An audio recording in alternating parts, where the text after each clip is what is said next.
Are you ready to redefine what it means to thrive at any age?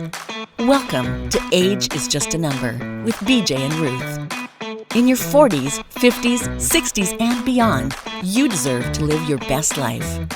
Say goodbye to preconceived notions and let's shatter those stereotypes together. Get ready to own your vitality because age, well, that's just a number. Hey everybody, it's BJ. And Ruth. And we're back talking all things health and fitness. And today we are going to talk about 6 things that you can do to defy the aging process. That's pretty good, right? That's very good. Yeah. And ultimately, we can say this. We are all aging, but we want, and we've said this from the start, this whole channel is about aging gracefully. Yes. And using fitness as a lifestyle to do that. Yeah, 100%. Yeah. And so we understand that, there's going to be different things that you are dealing with from an age point of view. Maybe it's with your joints and those kind of things. We're not talking so much today about specifically about supplementation for joints and things like that. And we'll get to that in a different episode. But I think I want to preface what we're talking about today, that if there are limitations that maybe you can't do some of what we're talking about, or you're not sure about doing them with where you're at physically right now, it would be worthwhile for you to have a chat with your doctor about where you're at from a health point of view and how to navigate your health situation. Sure, right? as you move forward, because you don't want to put yourself at risk for any injury or anything like that, anything chronic. Yeah. So okay, here we go. Number 1 for age defying that you can do is you can start resistance training or weight training. Weight training, yeah. We've talked about that quite a bit. Yep. And we've talked about, ideas in terms of large compound exercises, how to put to workout together, and we're going to take some time and go into the gym somewhere along the line here as well. But generally speaking, you need to do some kind of resistance training. When you turn 30 and every decade after that, we all lost 3 to 5% of our muscle mass. Mm-hmm. If we did nothing about it. Right. But all it takes is 30 minutes of some kind of high intensity and some kind of weight training workout twice a week to stop and reverse that process. Which makes me think of that catchphrase, use it or lose it. So use it. We've got it, use it. To your advantage, you use it to maintain what you have. Yeah. And one thing I want to talk about the whole area of weights and figuring out your workout.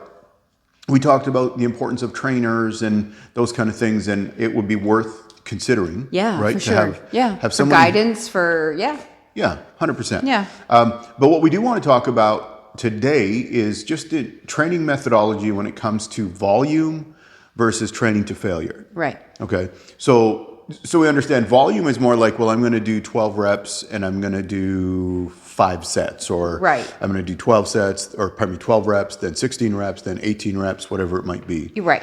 Versus failure is in that set, you can't safely do one more rep. You've maxed out. Yeah. Yeah. So specifically what I want to talk about is the time involved. If you're on some kind of time schedule, and we all are, mm-hmm. Training to failure is obviously going to be more quick than getting out after 4 sets that have to go to this number of reps. Mm-hmm. The other thing that happens when you do volume is you have to make sure that when you get to your rep kind of number that you want to be at, that you work to get there and you're working there and it's not just easy. Yeah, because a lot of people, if they're gonna do 3 sets of 10 reps and you got to number 10 and you could have done 5 more, that's not what you want. Mm-hmm. You want to be at the point that you squeeze that last one right in there. I guess that's a way to say, from my perspective, I think from both of our perspectives, is we feel like you're going to get more value of your time by training to failure and really and the muscles are going to respond better to get to where you're firing them and nothing's moving. Exactly. Right? Yeah. Or it's just moving or whatever that case might be. Yeah. So, or whatever rep requires assistance from your spotter. a spotter or a self spotter, or yeah. Yeah. So, okay, that's number one is weight training. So number two, omega-3s. So this is something. Good healthy fats. Yeah, healthy fats. You know, we've seen the demonization of fat, and then we've seen it rebound back to, okay, wait a minute, not all fat is bad. And then we went too much emphasis on fat. But ladies, like, the bottom line is fat burns fat. So you have to actually take it in to let it go, burn it. And especially, here's the thing, as we age, omega-3s are essential for maintaining muscle and for growing muscle. Yeah. Okay. And here's the other thing. Omega-3s have been shown to combat anabolic resistance. You might say, what is anabolic resistance? It's where your body doesn't want to put on muscle, doesn't want to grow, doesn't want to make those changes. And an easy way to do that, that I would normally do with my daughter, is we do cod liver oil, a teaspoon of cod liver oil. We just ran out, so. And I do the omega-3. I do the omega-3. So you can, you can take it in pill form. We take the teaspoon form, and you can find it pretty well anywhere. Interestingly, I found out that I couldn't order from the website I used to into Canada anymore, because they're from the States, and whatever's changed, they don't do that anymore. However, so some kind of fish oil, some kind of, whether you take it in pill form, whether you take it and drink it like we do, or whatever that looks like. Okay, number three. Focus on recovery, right? We spent a good part of one of our recent episodes talking about the importance of time required as you age to recover, right? So you need to make sure you're prioritizing your recovery. So that goes with your sleep, which is huge because that's when your body's going to recover, rebuild, do all of those things. You need to keep in mind there's nutrition involved in your recovery. So if you're not getting enough calories, if you're not getting enough protein, your body's not going to recover from the resistance training that you put it under. And just in general, it's not going to grow appropriately or grow muscle appropriately and take care of the rest of you. That one's pretty simple. And with that, go supplementation. We'll do a different episode just talking about supplements. We've done one where we talked about the importance of protein powder and creatine. So those are to me, those are gimmies, right? That everybody should have incorporated somewhere in their nutrition plan and in their workout plan. So, okay, number 5, you need to work on your balance as you age. So one of the things that happens as we grow, if we don't do anything about it, as we grow older, one of the things that will happen is our balance is affected with aging. And falling down hurts. Speaking from experience. Oh yeah, it hurts. Right? So, and you know, the other part of it is we can go to the gym and do all the working out and everything, but we never think of things like, how do I make sure my balance is good? Right? And an easy thing to do, and balance, just like anything, it's a skill that you can work on. It is, and one of the things I do personally, I go into the gym 5 days a week. On my 6th day, which is my a rest day, an activity I like to choose is yoga. Whereas you go into, I like the hot yoga classes, the hot yoga, warm yoga studios, and you go in and it's just, there's a stretching component, but there's also a balance component. And so it feels good to get that core strength and work on your balance. But again, if you don't ever address it, don't think it'll always just be there. Well, it's just, here's the thing, is if we don't address it, it's just going to get worse. Exactly. And that might not be something that we think about until we're sliding down the stairs. Right. Right? Or falling out on the sidewalk. Yeah. Speaking from experience. Right. So, okay, what can you do about balance? It's actually really simple. We're not going to talk about exercises specifically, but just in terms of process, if you do 30 to 45 seconds of 3 or 4 balancing exercises in a day, that's plenty. Yeah. That's enough for your body to figure it out and make adjustments. And it's an interesting thing. If you, like, let's say there's one where you're on one leg and the other leg's up, but an interesting adjustment, and I just found this to be very fascinating how my body responded, is I did the same thing with my eyes closed. And it's a completely different thing because now you're not referencing with what you see, and your muscles are having to adjust based strictly on what you're feeling Yes. and how you're moving. So, And that's something that we also do in yoga. So sometimes the balancing poses, your eyes are open, you're looking normally facing a mirror, and other times they ask you to close your eyes, and it really throws you off. yeah, But it's good to do.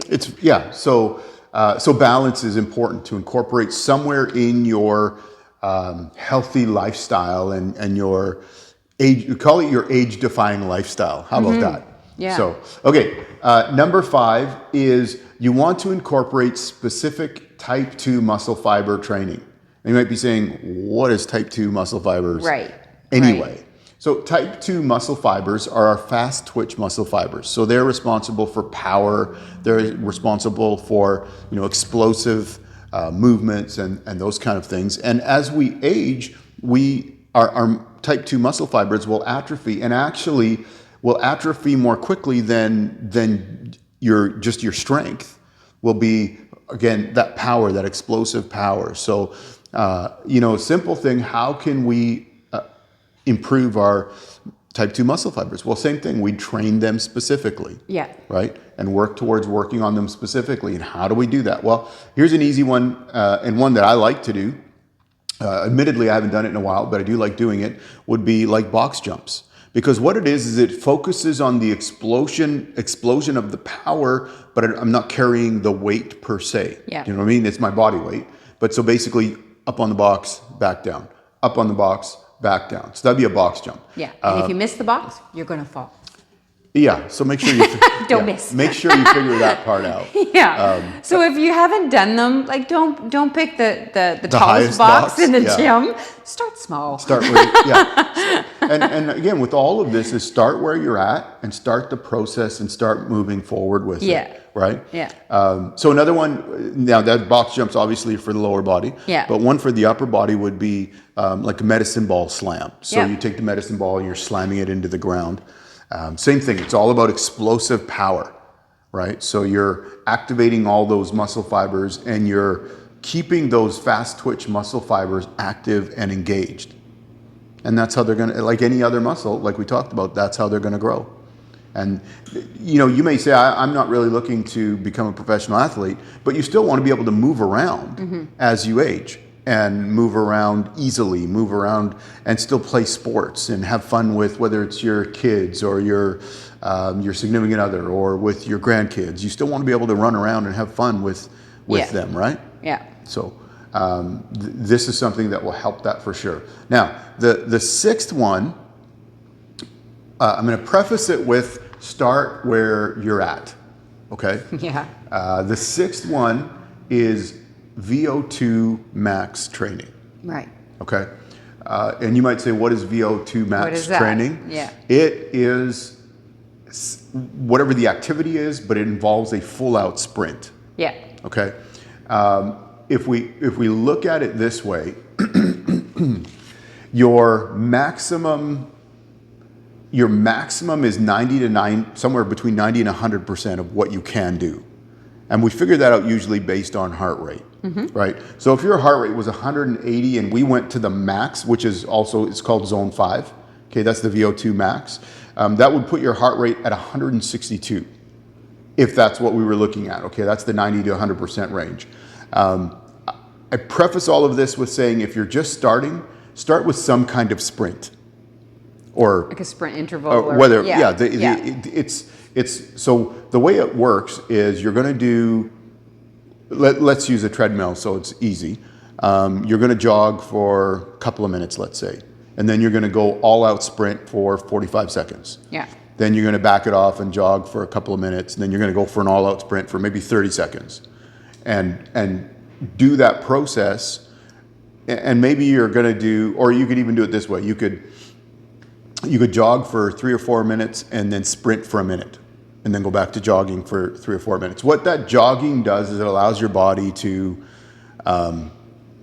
basically get your, number one, get your cardio, get your air back, your breathing back in line and everything else. And then away you go again, right? And it's interesting, the science shows that there's a 5% reduction in mortality when you're doing some kind of VO2 max training. That's better than any medication or any surgical procedure that anybody could have. So it's something that might be a little bit daunting, right? When I first, think about the VO2 Max thing, it's kind of like, oh man. And for those of you that don't know, I'm getting ready for a competition, but I decided I'm going to incorporate the VO2 Max training specifically, probably twice a week, maybe 3 times a week into my program. We'll start with once. This is the point. We'll start with once because it can be a little intimidating to be like, okay, I'm going to run flat out, and how's that going to feel? And the other thing is, how do you know what that run should feel like? Well, you shouldn't be able to talk to anybody. Right. Right? You shouldn't be able to have a conversation with somebody when you're doing the max part of the sprint. And ultimately, what this will do is it improves your body's ability to get blood to the working muscle. Yeah. And that's, again, that whole part of improving your whole body, our whole bodies. We're going to talk at some point too about what we can do for dealing with stress and things like that too. But this is a big part of being able to deal with stress, is taking care of our bodies, and when we're in the gym and putting in the time in the gym and the nutrition part of it and everything else. So that's it for today. That's all 6 of them.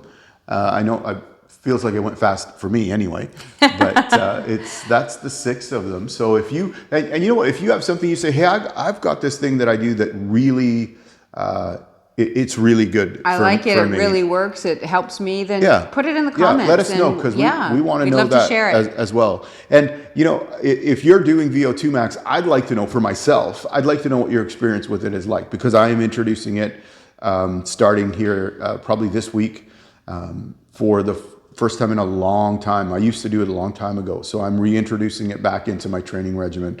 And I'm taking it one step at a time. So I'm going to do it one day and see how recovery goes for the. Yeah, and for me, it's not something I actually do, but that's my own choice. And yet, it's knowing. Knowledge is power, so it's empowering. So knowing that it's an option and knowing if I want to incorporate it, I can. Yeah. But it's not something that I personally choose. Right. And at the end of the day, you can choose to do one of these things. You can choose to do all of these things, or none of them. Like it's totally up to you as to how. What we're doing is throwing ideas at you, and then you pick and choose what works for you. For sure. But I would say at the very least that if you haven't, at least start some kind of resistance training. Start something. And resistance training is pretty critical to everything else as we age. Yeah. So thank you for joining us today. If you have a minute, please take a second and subscribe, and let somebody know if you think there's some value in what we're talking about that somebody else would like. We'd love to get the word out to them. And you know what? We are not sure when you're going to see this. We've gone over 100 subscribers, and we said that when we went over 100 subscribers, we were going to go to the kitchen. I'm cooking. And we're going to, and Ruth is going to cook all of us. So it's 0 carbs, 0 fat, protein pancakes. Yeah. So watch for that. That'll be coming up pretty soon. But otherwise, thank you all for joining us. See ya. Cheers.